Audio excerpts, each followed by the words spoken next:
Good evening. Tukwaniriza nnyo ku Junction ogambo kya Jody Jesinzidde okubanga otulaba. We are hoping that you're doing well. Era buli kimu kyonna kyonna kigendera bulungi. Auntie Sumakula and Pavin.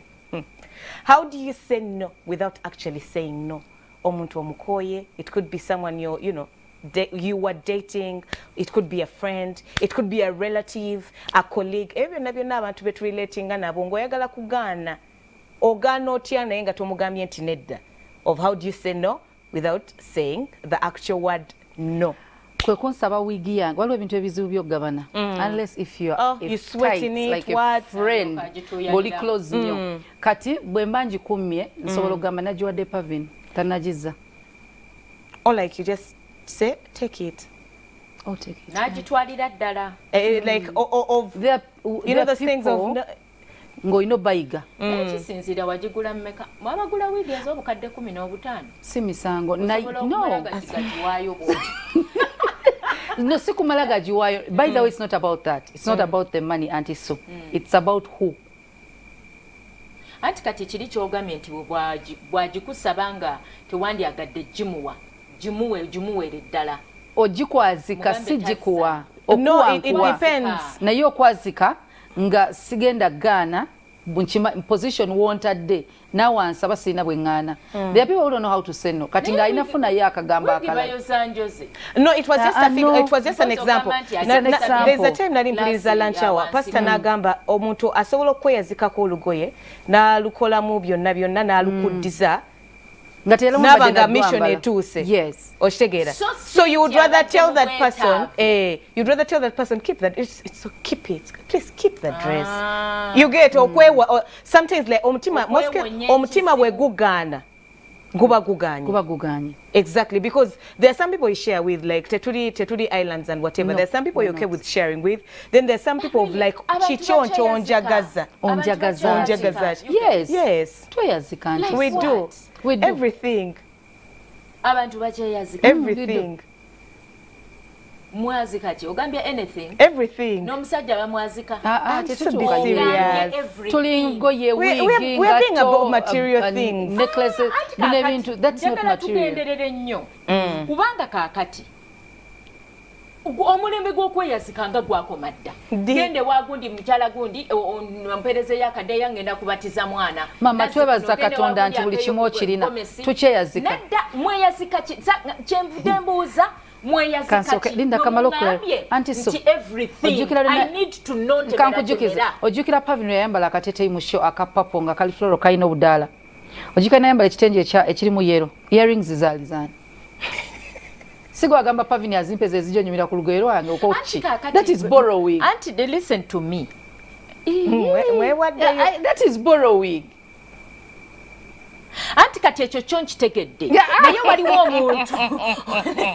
Nedda. Waliwo ekintu. N'agenda n'akitwala n'okitwala. N'otuuka n'ekiseera n'okibanja nga takizza. Kati awo twali tulina okukola presence mu show.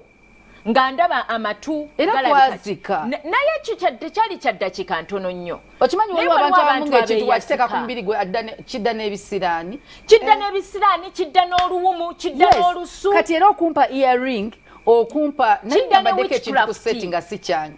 Nedda fena tukiba naye ati kakati gwe ekikulu.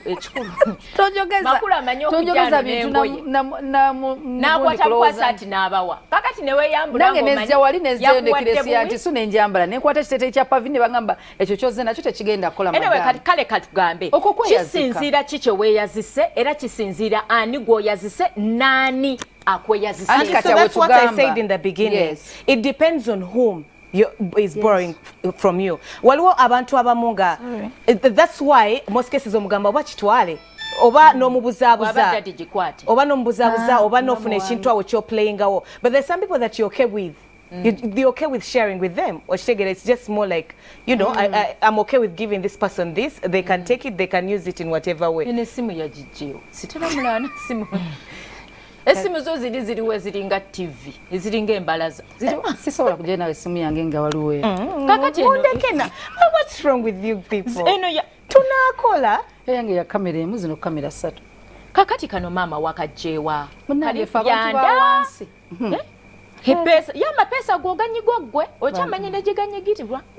By the way ekintu kino kyanema okutegeera, let me learn from here.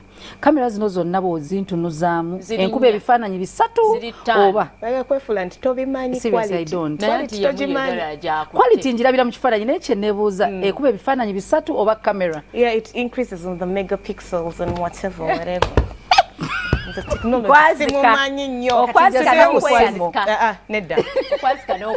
Waliwo ebintu kale tukkirize bwe tuti Pavin kyoyogedde kituufu naye njagala muntu kigwoyazika kiki kyoyazika kwegamba ekintu ekyo kyagala kwagala kinjagala ki waliwo omuntu omu okweyazikako ekintu nga ne bwoba okimulekedde nga ne bwota kibanja kigenda but there's when someone takes something nga naawe ng'omu totera na kukyambala because if Makula asked me for something nenkimuwa n'atakiza I wouldn't mind. That's why I told you Oshegera ani. But we also because need to know that's why waliwo ebintu ebimu by'obwogabye ng'olinga kisudde obusuuzi. Pavin ekibuuzo kye yabuuza, how do you say no? How do you say no without saying no? Kyekino nti oyagala kunneeyazikako nesiina bwe ŋŋaana n'enkulimba tekiriiwo oba n'enkuwa nemmala nga buli lw'enkwazika nozza nkikulekera olina okuba ng'olina amagezi. But let us say, first of all say this.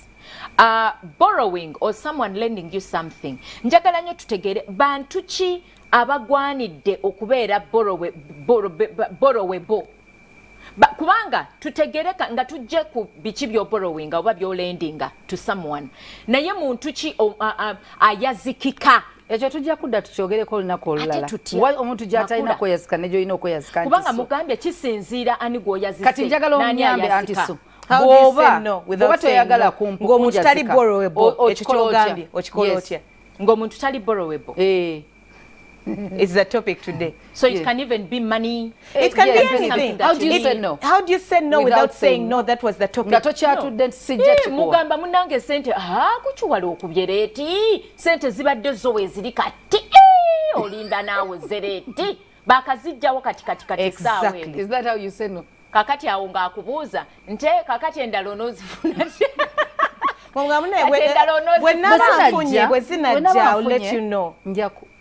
Nze nja kuddira okuddira gw'osalawo ddi. Abantu baayiga ng'omwezi gwa kakongo kaguti sifa abasolta abafuna omusaala nga bukyali atayiminga emirundi egisinga abantu akutayiminga ng'omwezi gubulako ennaku nga nnya obanga gwakaggwako n'alyoka ajja asaba ekintu ekirala munno omulabye mu lugoye lwa changing mbaga kakati munno olugoye kwa cha changing taddanga namukola ki kulwambala naye alutreasuringa nnyo gwe nojjo yagala okweyazika nga nennyini kyo akitwalanga kya mugaso nga bw'ogambye nze nkugambirawo naluzaayo mu dduuka. It's at the dry cleaners. Yeah, teruvangayo.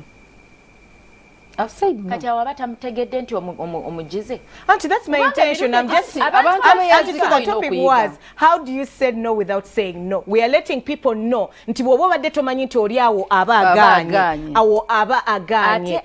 Creating excuses so that they do not get away with taking what because you don't want to say. Tekiriiwo nsobola okubuulira ddi lwe kinadda. But we ngenda kubuulidde na kubuulira lwe kinadda. Oba okulaga nti nsobola okkiggyayo nkikuwe mbaŋŋaanye. Ate abantu just tebaagala bwagazi mazima. Abantu banyumirwa nnyo okubalimba n'okubabuzaabuza.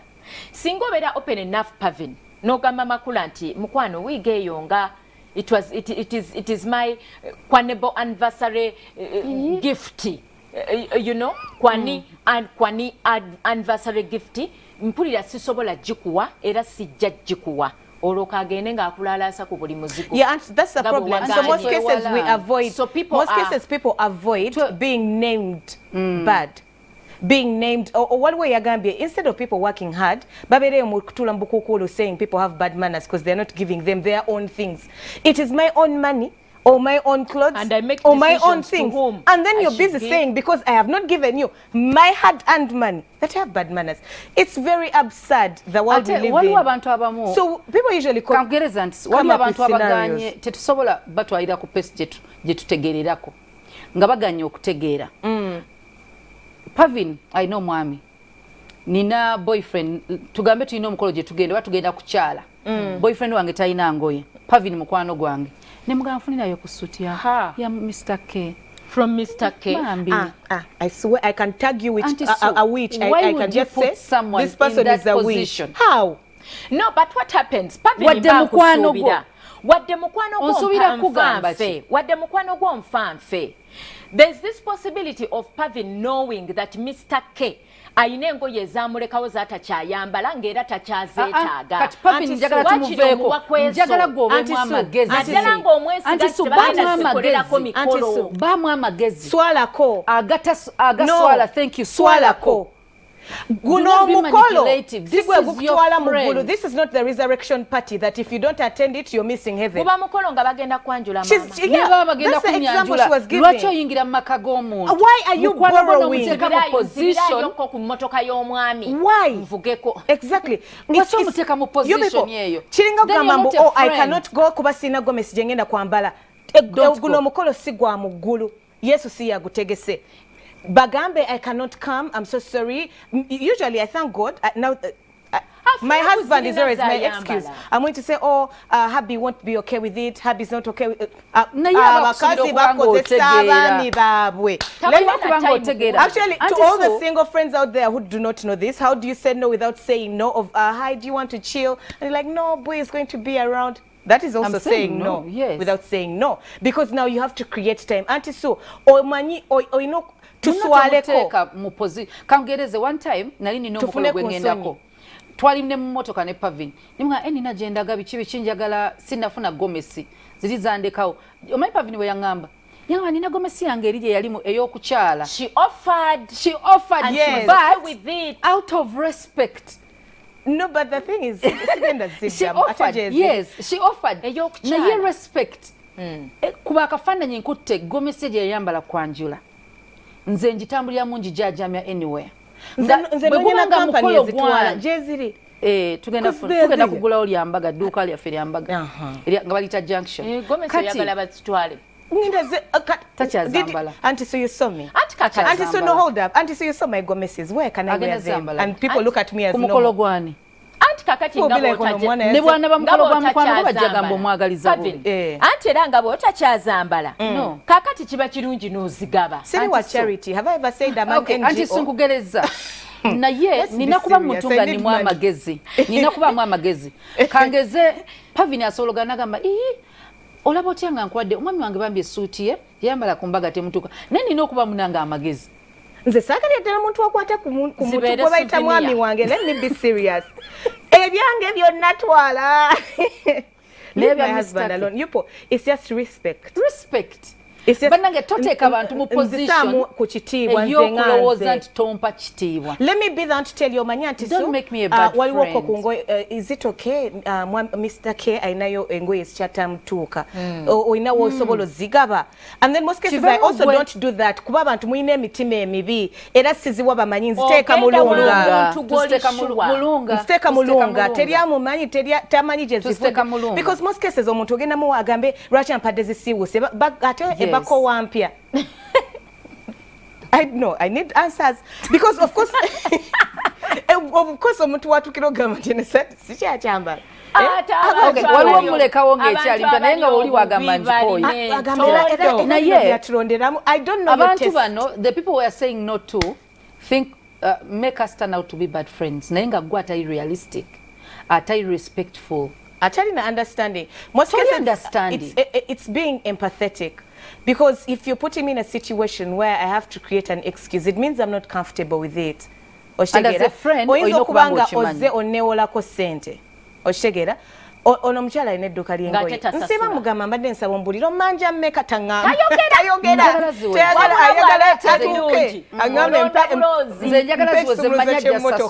But anyway, what am I saying? Like, you have that particular person. Omumanyi, because ngatoyagala sente zibawule.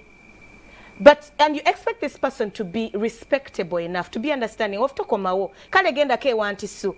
Nze so kondeke mukomba mu holiday. Yakubanje emirundi ena. ozompa excuse omuzompa excuse nkugambye konti kino national excuse after excuse ate era n'omala buli wofuna obuzibu no judge it's not okay it's not fair mwanguyira banange ati bwe mbanze nkwanguyira sasula bw'oba tosasudde pay your areas jamu ennyonnyole munno naye nga tosasudde egyo mirundi emeka gye ng'eno oba etaano n'okomaga sida kusasula naye ndi bubi gwompisaawo wano bayiga gwompisaawo gwontaasa gwonteerawo omubiri so tunakwekanga bannange mugenda tulemesa eggulu ng'olina okumulimba nti sirinawo ssente naakazijjawo manyi mbadde n'omulwadde nga tobaddeeko na mulwadde yenna nedda mugambe zirina kye zigenda okukola zo weeziri naye zirina kyezigenda okukola ngenda kusasula fiizi z'abaana oyagala kukola mawulire mubivumbudde nedda osobola okwogera noga nti nedda oba waliwo eyakazitwala oba eziriwo si zange nimbadde nina ebbanja. How do you say no without saying no? As usual, I'm here for the millennials. Abasajja abatukwana nga tetubaagala oyina ebizibu byo you probably did not mature in the wallet or you did not mature physically. There's a problem. Do you know what she's going to say? Yeah, I'm seeing someone. Send me some money. Ababola bakusaba transport to come for the lunch. Oba kugambe and by the way in 2 weeks it's going to be my birthday. Yeah, you know I'm turning 22. I would like to have like a big bash. How much are you contributing? Agenda kutandika okutera wembeera nga gira batogenda gisobola. Oshtegera so that odduka teri musajja we Kampala ekyo nkirumirako namanyi gwosaba sente nasigalawo but gwosaba mugambe nti njagala 12 max iPhone emisinda agenda kubanga kaweewo neddira mpeewo agenda okudduka they will disappear and just go far away. Enough for those who do not know if men are disturbing you ask for money. Some of those men are actually genuine lovers. Anti kati otandise okulimba ebirimbo byo omwegobako in a way. She's trying to say I do not want saying no without telling you. I'm saying no without Auntie Sue banango what topic wagitegedde obanjiddemu mu luzungu. How do you say no without saying no? I have a right to say no no matter how genuine of a lover you are. I don't want you kati nkulimbe. Auntie Kat, why would you say no? I don't want Auntie Sue. Sagala. For you to Sagala. let this person be I'm a not. friend. I don't want. Auntie Sue. It's okay. At my age, you want me to make new friends? I do not want, and it's okay not to want.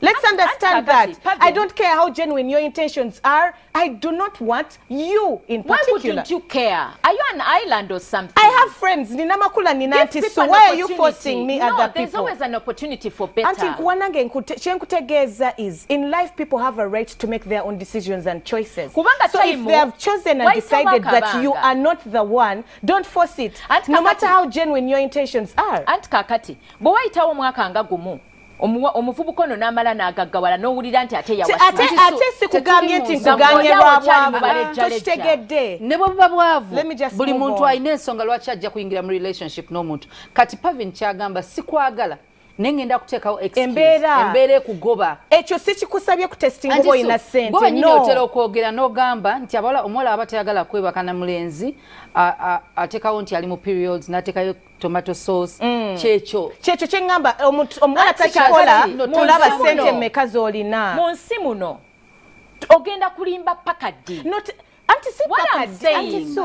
you're going to say yes to people you like and give reasons why you will not go out with this person. Wali watubadde tukitadde mu ngoye okitegedde kati because kizemu oba musajja Auntie Sue sigenda kukkiriza nti buli ankwana ngenda kukkiriza because they are genuine lovers and I'm not an island. Bw'obanga toyagala better straightforward omugaye mukwano no ngakuvuma ngakulangira. That is what they do. That's what they do to us. It's why we create excuses. It's why we do scenarios. Okusinga ye lwana agenda nga Auntie Sue obulambulukufu bwebulumisa abakazi. Auntie Sue bavuma oti oli muyaye whether you've done it or not. Auntie Sue, help people understand the topic instead of just diverting away from it. I'm not diverting it. Being direct, that's why the topic was how do you say no without saying the action no. You don't have to say no, but you can give a negative response that is not a lie. For instance, I'm engaged. I'm seeing someone. No, why onsaba? Kubanga nze wenzi that's the only way I can tell you no. Kugobe sikwagala. And it works all the time. Nine ebirungi bye mulabyemu ne personality gye mulabyemu. Kakati bwe ngenda yo nampa negative reflex oba nampa negative response. Ntandika ogenda nga nganti ne Pavin gwe madendooza ati naye ate muyaye ng'abalala. Kati kitegeeza nti obeera anti so ekyo bakyogera ku buli muntu whether you said yes whether you have said no it is what society is today. That is why people choose to say no. Omuyamba akuyambe ate tomanyi mulala gwajja kwebuuza ko bajja mwebuuza. How do the girls today say no to men without saying no? Most cases they ask for money. They lie about their birthdays or they say mami muradde oba genda musabaka transporti oba mbadde nsaba omalirizeyo tuition yanguddeko oba neetaaga surgery because we know they are going to run. What if omusajja gwoguddeko nga actually center azirina naye era nga yagala kasumbuuza endala Okyali ku Junction tukyagendera ddala maaso. How do you say no without saying no? I'm sure you've done it before. Take it to our Facebook page and let us know. Otherwise, Tovao.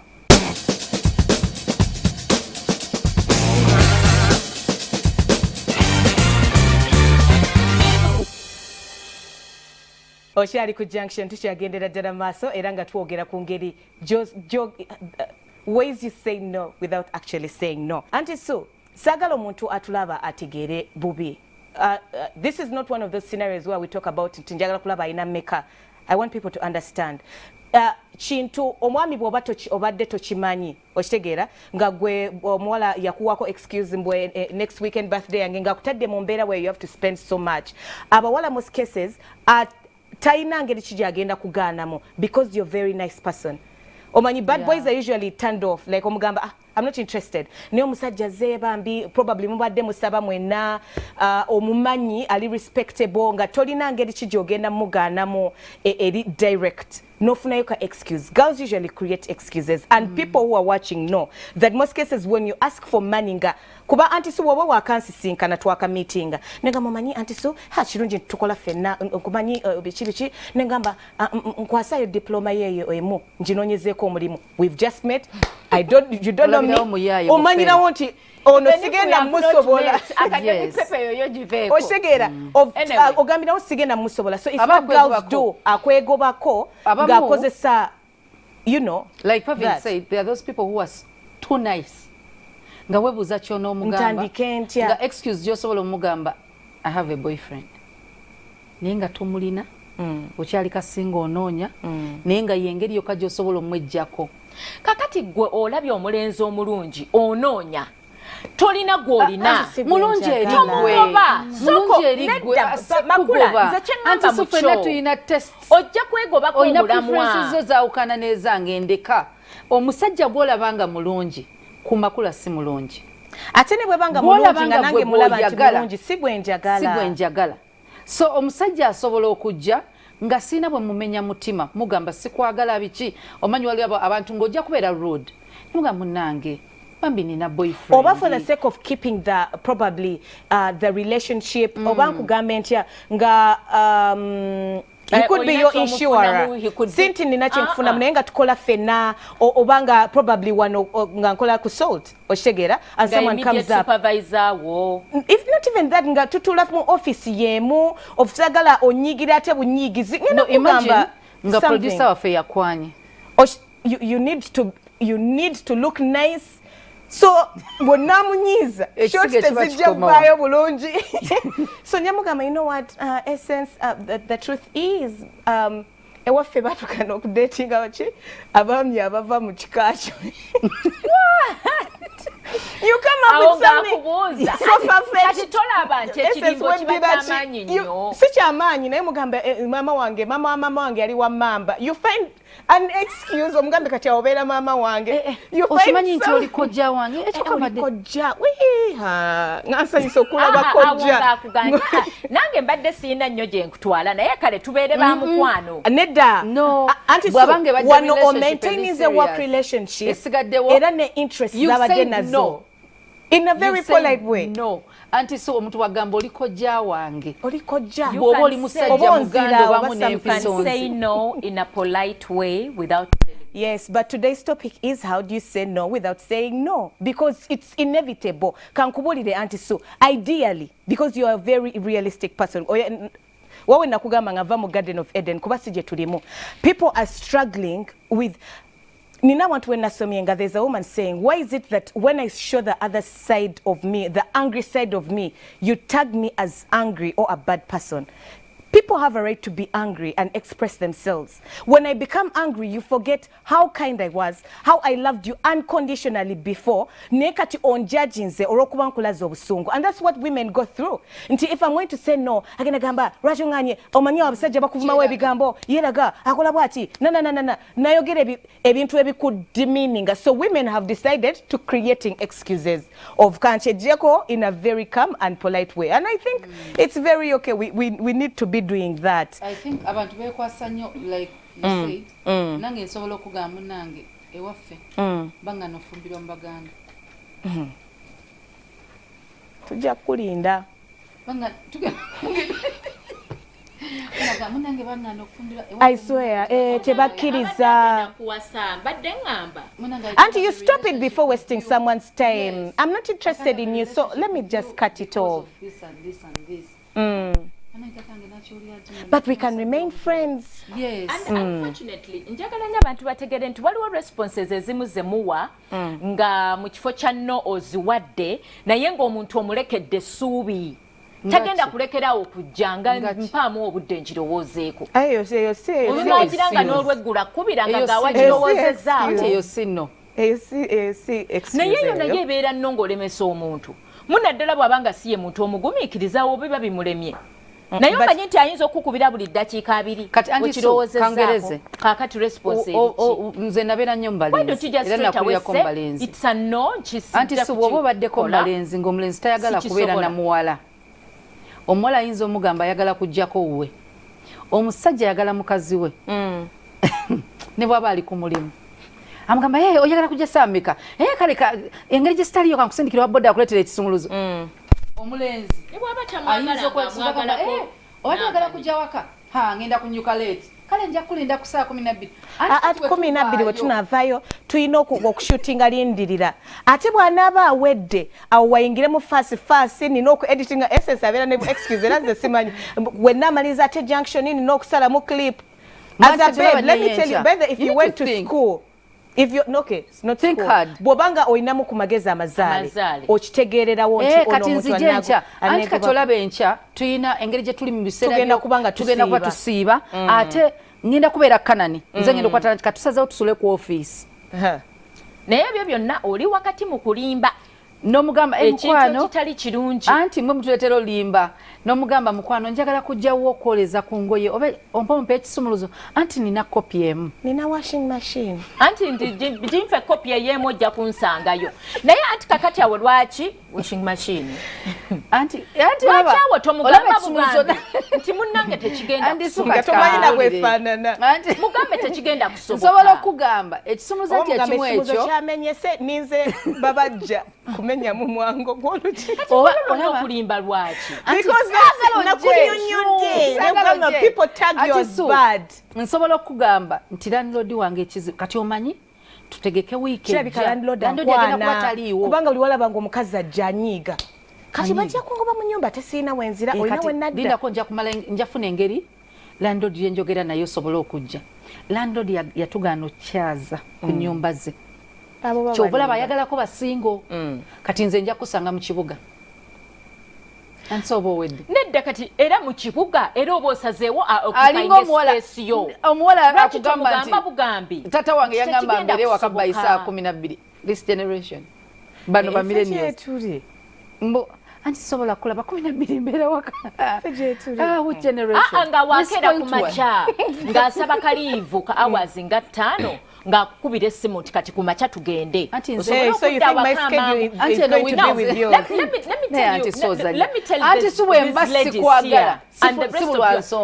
let me be honest luongamba okujja ku macha eyo wiki nze njoze ebintu ate nina bato bange bestasobola kulekawo nzemba kuma bandekedde bato bange bapavini nzemba kuma mama taliwo every time you tell a lie you're going to have to tell another lie. It's better than me lying to you in a relationship that I do not want.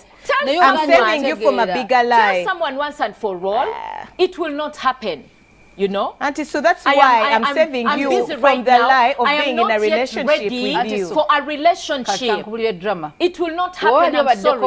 I'm not ready for a relationship. That's also saying no without saying no because you're ready. Auntie, better that way than to take our better that way because it's also an excuse. Auntie, kati olunaku lwongambye bwe tutuuse wiiki ejja nenzija nenkulaba mu town ngenda kuva ewaka nga ngambye Pavin mukwano gwange Pavin nkubira kusaamusa mu kitundu njagala musanvu nga ntuuse wali mugambe banneetaaga ewaka makulu. Why you waste so much energy in that nga tulinga abaana batabali nedda saagala kulaba era saagala ondabe lwenkulaba era lwondaba there is something again otujja oyagala oli abeere mu relationship gy'atayagala lwaki okaka ebintu sigamye nti kkiriza there are people who do not know byeyogera those are excuses oleme kwonona budde buli kaseera kuyiiya ky'omulimba okimanyi waliyo abantu nga bw'otabakubira tebakubira because I am. Just tell them, I am not going out with you. Auntie Sue, I am occupied. I have a lot on my hands right now. You know, but what if I don't have a lot on my hands? You're also creating an excuse. That's saying no without saying no. You must be having a reason. You know, I have a lot on my hands. So that's also saying no without saying no. No, anti kakati gwe mwe kyemugamba obeera prolonginga kizibu no yo lwaki ojongera maaso wali olabyeko wali waddeko n'abantu in your life ku 12 obudde bujja kunkwata kati enkyanga kwa makale tusinkane ku 7 buli kaseera obonoonya kyakumulimba we never get tired because we can Auntie Chovola, I'm saying no. Auntie Sue, that is why we are here for that topic. Auntie Sue, wali waddeko mu relationship katugeze kale togibaddemu ng'omusajja yakuba yekanga gwe tokuba. I'm saying no to you. I'm not calling back. Nompereza ne airtime gwe n'okuba n'ombuuza nakuweza ka mobile money wakalabye nakoleza emitwalo 3 wagirabye negamba bambi zajjidde wamu mu ndala nga nnyingi sorry mpozo mmeka thank you kambabuulire abaami bano bamanyiira nti bwe bakwana omuwala abadaaza kati oyinza okuba nga silence ye y'okubutamuddamu ssimu oba obutakwata ng'alowooza nti ozannya teepo eyo yali generation y'abasajja abali idle men are busy even now they don't need time wasters bw'omugamba no nga moving on n'ebirala ati kyekyo kye ŋŋambye mugambe nno kiggwe lwaki omuprolonginga ng'omwongerayo njagala obeere muntu kyekiri kye ŋŋambye saagala kulowooza onkubira buli lunaku mbuulira kubanga sigweweka gwe nina okwana mulinga abawala 3 mwenna mbatadde ku minzaani ndaba ani alinamu omugaso njagala ngende nawe nkuyambe nkulabe nkudetinga entegere bw'olowooza mulowooze beyond kyolaba nsalewo ku mwenna 3 ani onkubidde ogamba oli boyfriend wange nongamba oli mulwadde negamba wagenze mu ddwaliro ekalo ojja kuba bulungi nekikomawo nesitakubira olweggulo nesitakubira nkeera ku makya nesitakubira 3 days agenda kulowooza oli mu kumudaaza ojja kumala okkirize oli mulwadde is that care ojja kumala okkirize kati lwaki tomutuuza n'omugamba omanyi ssebo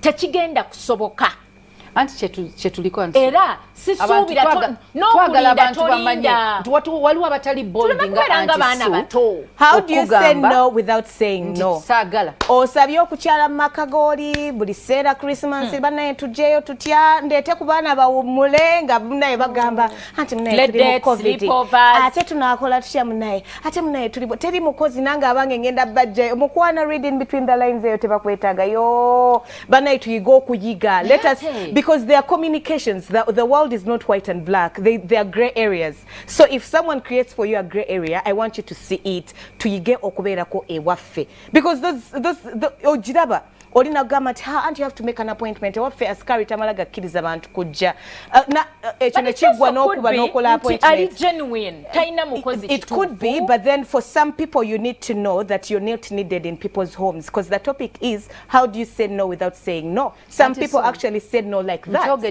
by creating excuses anti sono omuntu buli lw'omugamba oyagala kukyala waliwo ensonga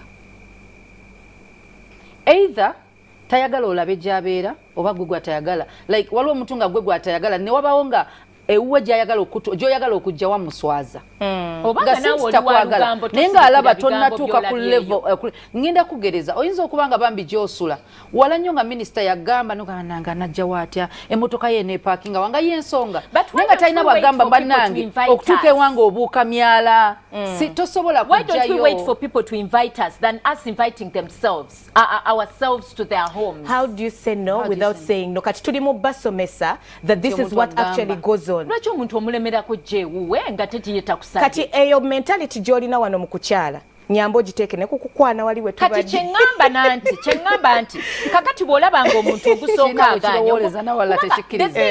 The reason why people keep coming back to ask for the same thing because you didn't give them a definite negative response. Twagala obwongo obusukke ku kyowulidde ne kyolabye olowooze ogambe naye omuntu ono. How do you say no without saying no? Waliwo omuntu ng'enjala nzize nnuma noja nga mkumanyi oli muntu muri wa mmere y'abantu nenjiwa mukamulali nga kimanyi tomulya obanga wemba ordering a meal I order for what you don't like. I know you're allergic to cheese or something. Someone is letting you know, respect their boundaries. If you're hungry, communicate in times that when I'm ordering I order for the two of us. Tolinda mere kuba abantu gye bali bwe batyo oba probably at office Oshtegera, those offices, if you want to watch but some offices they don't. So you pack your lunch and there's a microwave. Nenga making sure. Oh, lero walese kabalagala.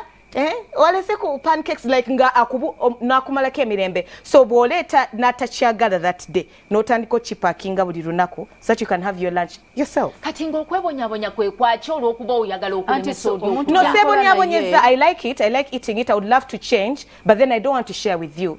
And I can't say no for a better working environment. Bw'ofuna container eno naye n'omufunirayo container n'omuwa ku mmere yo kikujja ko. Webale kushoppinga. Bw'ayitirira ne kiyitawo. Webale kugula. Tumutuuze. Omugambe nti kakati bwendeeta emmere gwereeta ebyokunywa. Bwemba leero tulidde yange kati enkya naawe ereeta. Emyaka gyo gy'olimu gyakubuulirira abantu nga bwe balina okubeera. Ne profession yo kati tuleke. It's not being hypocrite.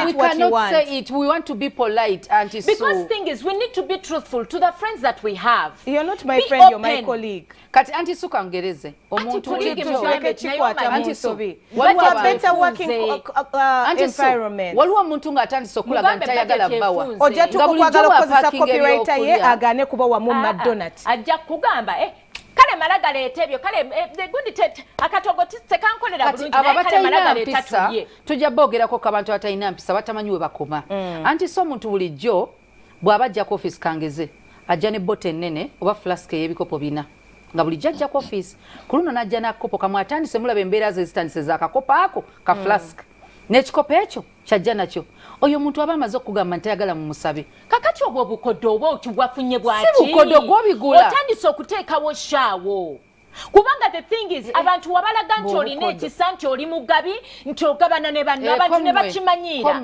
kakati otandise okuleeta akatono lwaki tobatuuza n'obagamba bannange omwami ennaku zino ez'okukameeza alekawo ntono nedda nyinza n'okuba anti so nyinza okuba nga luli kisoboka okuba nga luli flask ekyagireesanga ennene nga njagala nnyo amazzi olunaku lulamba kati mmwe abagansaba ne munkooya nenga kandeeta akamu kale nnyo omulundi gumu abantu bano mbakooye okuleeta ka flask andikulaga bannange mulekerawo okunsaba luli mwansabanga nali sireetera mmwe omuntu olinga ye yamanyira okusaba kwe era agenda kujja kugamba empaka batya abeera ng'osabiriza buli kyolabye makula mutuuza omugamba omanyi amazzi gano abasawo baŋŋambye embeere ku ddagala amazzi gano ekitupa kino ekinene waakirabye anti kakati abasawo bulijjo batugamba munywa nnyo mugulire waterboto ku birthday Nedda, auntie, the thing is, let me tell you. How do you say no? Wewe mitinze kakopa akatono. Otandise okunywa amazzi gotalina kuba gaba ofu wewerwaza. Kubanga okunywa amazzi bulamu. Olw'okuba toyagala kuwa bali. Lwaki tobaga nti owaye nkuguliddeyo no water bottle ku birthday yo. Eyo oba omuyambye nnyo. Era bw'akusaba wano amazzi omugaye nti lwaki tewaleese. Kubanga akimanyi oyina ki?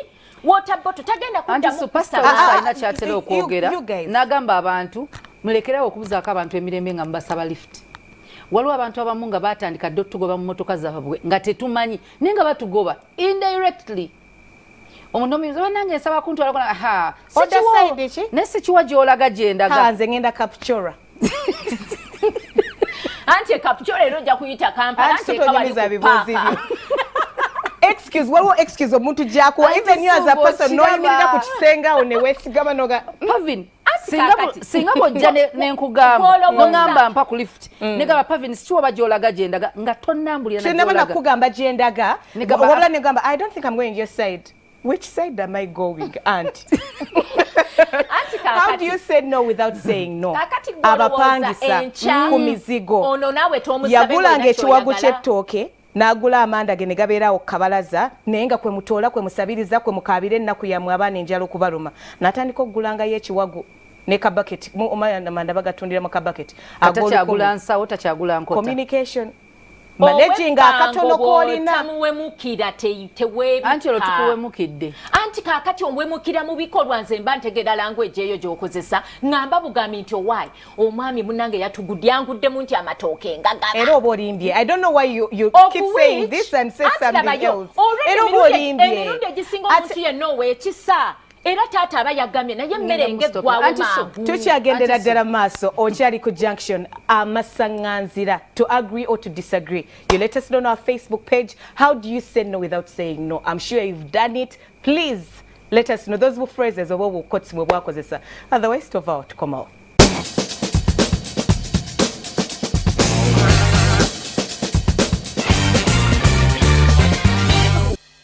Okyali ku junction era nga tukwebaza. How do you say no without actually saying anti so edda mwakikolanga mutya nga omusajja takusanyusa? You know what I'm talking about. Era nga toyagala beera naye walimbanga ki okubanga tobeera naye? obuuziza ki wakiwulidde naawe sigwa kiterezeza nga mbadde nkyama nokugamba n'okukimala yakimaleyo omwami omunnyonnyola nti munnange embeera gye ndimu tetusobozesa mbadde nkusaba ompeemu olunaku okusinga lw'onoomugamba nindaamuko nebakemu awe emu kubanga tagenda kwebaka paka awe emu eyo ng'eyiseewo era atandika okubatula akabino wange waŋŋambye awe emu yine essaawa eyiseewo kubanga buli lwowo omuntu ansi etali concretized bulungi kumuwa kiki ddala ky'olumiddeko amannyo gwe weebonyaabonya okimanyi abantu boogera nti omutwe gunnuma. For those people who are watching right now, the men who did not know, these are some of the excuses men use. Omutwe gunnuma, olubuto lunuma, I had a long day, oh my God, I'm so stressed. Abalala babagamba biki omulala atekayo kapad. Alwa nnyo mu ddiiro oba n'alwayo ku mulimu. People have different ways of communicating. People have different ways of communicating. Naye nga agamba nti kino kankikole to bring about peace, to okuleetawo embeera ennungi for the whatever. Tasobola kigamba directly. Alowooza it's going to mess with your ego oba whatever. So nafunawo obubeerabeera bwaleetawo awo and whatever. Anti so okimanyi omukyala njagereza ku Buganda nti bengeri gye batukuzaamu waliwo ebintu byetasobola gamba muno nti you're not man enough naye nga okiraba naawe wo tabeerangako omusajja. You know what I'm talking about. So tosobola kyogera. So wabawo obusa obuntuntu abakazi bwe bateekawo excuse na olwairo n'atakulabako enkeera bw'atyo olwo ekizibu kya mulina wakati awo muba mukigonjodde nga mwerimbalimba mubuzaabuza oba mutulogamba omwami nti naye omanyi tugendeko wakansila oba tugendeko mu basawo omusajja olina omuterawo ebyesuuba azanyire ebweru batukebere musajja. Kati the thing is onookomawo okubuzaabuza I've just thought of another one. How do you say no without saying no? Abamu beefulanga abatawulidde mutubulutikinga nembereza message nkanya kuweereza message nawe bagisomye ate naku zino abantu bajjamu like it tetukyalina internet so no more message there is no proof nti omuntu agirabye neweebuzaabuza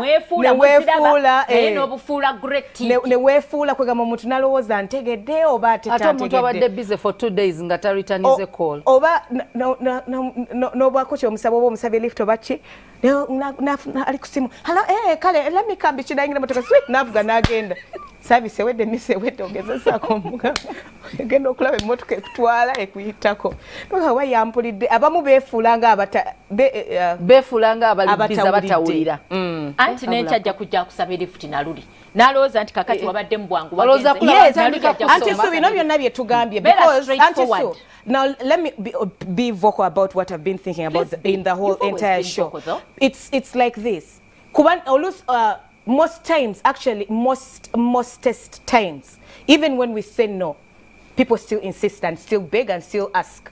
It doesn't mean that if you say no and you're about the that they'll stop. It's the way of life. It's how life works. It's about being polite because sometimes even you genuinely say, I'm sorry, I cannot do this. So mutuneye fulanga atachitegedde nga gwakozeseza olufalansa.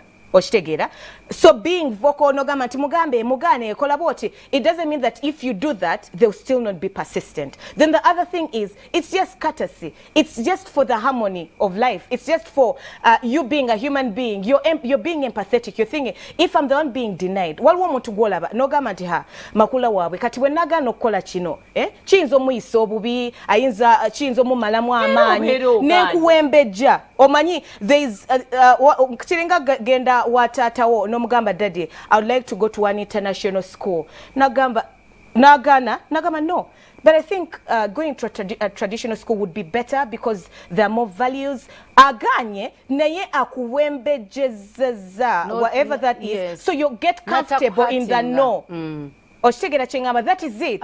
Of I'm telling you what I'm telling you in a good way so that it's not a harsh no. In a good way. Let it be the let's say it's a wedding meeting. Ochimanyi nine motoka. Sivuddeyo gamba ngenda kuwe motoka. Ojinsabye. Nigamba mpoze mbaga yadde. Aya olunaku. Nina gwe nasuubize motoka. Oba tolimbye mama. I'm saying no to you. What if nga kituufu olina gwe wasuubiza emmotoka abali ku TV right now balina okumanya nti waliwo oluusi because some people don't get it and that's why I wanted them to watch the show bayige engeri ky'abantu gye bagaanamu waliwo abatakitegeera. There are people who bambi genuinely can't read between the lines. And there are so many women who are suffering with that. There are so many friendships that are being broken by that. Yenga asubira I used to be those people. When you expect so much, you're expectant. Nyinga the other person is genuinely bliss. Tamanyi like tamanyi that it's courtesy, it's supposed to be like this. Nga tamanyi. So there are people who needed to watch this show. Amanyenti, bambi abadde agana kandekera omukubira essimu. Yenga abadde insisting, yet people are just being polite, and that's when people end up being psycho. I was in school, she watched the show, some OG of Twalikwa Kamesi Mobzao, and there was this guy, he was as if psycho, like he was obsessed with my friend. She said no, N-O, Auntie Sue.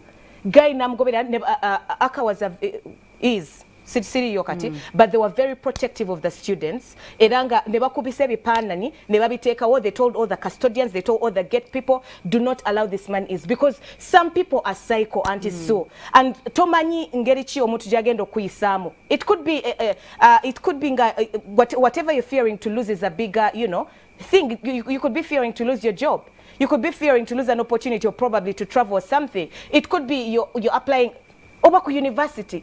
No gamati lecture on sigena mugamba no babi chingena mungena mulimba nti mugambe nine chitambo. Olina chitambo choyogera chechiba. Because you need what? You need your marks. You need omusajono to be in his good books, but you're not going to sleep with him. Like oberawo it was just an example, Auntie Sue. You can use anything else that works for you. Yes, I understand. Auntie Sue nabagana nabo babalemera ko chenja galote all the time. All the time. Auntie, abantu abetago kwata empola okuwembeja. Abantu abetago kwata empola lekebal oyinzo oba destroying abo bagamba ekintu directly. Auntie Sue, those people who commit suicide all the time. Oba ku media yonna ng'osaba gwa TV. Thank you. Naye nga look sizo. Ne bagamba you ugly. nedda nze si kyengambe mugambe bugambi. I've remembered that You've point. not qualified. You're physically not fit or not to lotya ku meza ya mawulire. Anti kakati the thing is the person is going to be destroyed for the rest of their lives. Empathetic. Be empathetic. Anti obwedda nange kyenkugamba kati okitegedde. Mubuulira amazima naye tomulumya. Osobola Anti obwedda kyetugamba. Oh my God. Gwogambye nti omugamba your looks are ugly, you look terrible. Anti so obwedda kyetugamba. No. Obwedda tugamba be straightforward. You have not qualified. You know, you have not qualified. Why, madam? Or we do not have space. Why? You've not qualified. TV. Your academic papers are not, yes, they are not fit. Bwaba journalist nga ina ne masters. Kati abamu kye baba bagamba you are overqualified. No, aside from that, exactly. Like njagala oyogera nga kiri physical. Isn't that a no? That is you're no. overqualified. But it is a positive. It is that's what we've been saying the whole entire show with the choganye. Mwe mutaddemu okulimba n'okubuzaabuza. We were giving excuses. Okadde room nti ekyanja kudda. Is there a person who is overqualified to think outside the box? Okusoma amawulire. Omuntu ali overqualified. What do you mean by overqualification mu mawulire? Togenda kunkaza kuba omulimu gwange era sijja kukuwa. No, you're also lying. Anti so you're lying. Tell muntu ali overqualified okutuula ku TV okusoma amawulire. No, I don't get it because you're too beautiful. Yes, you are too beautiful for the job, or your academic papers cannot match the job that we have right now. Auntie, so as we were doing this show, excuses zetuwadde tuziwadde ngaffe. Oshtegera. What we were saying, Auntie wuliriza. Auntie, everyone has a right to say whatever they feel like saying in their situation that suits them. Katinga nawe bo at the end of the day we choose nogamba nti mugambo oli overqualified. That's what we were meaning. That is exactly what we were meaning in the whole entire show. I remember my first year when nali nga kusoma. That is it. Yeah, time eweddeyo. Twalina lecturer nga ali funny. Nagamba nga agamba we move on late because nali tusoma evening. No sanga omusajja okurepinga what do you do? Buli omu nawe answer kino kino naga let me give you a trick. Bwaba agenda kurepinga mugambe omanyi okola yambala condom kubanga ndi HIV positive. Nagamba no man will rape you. Agwa mama. You say excuse. Ajja kugamba nange ni Junction. Tukwebaza. Well, until next time kumunyotovao. Bye bye.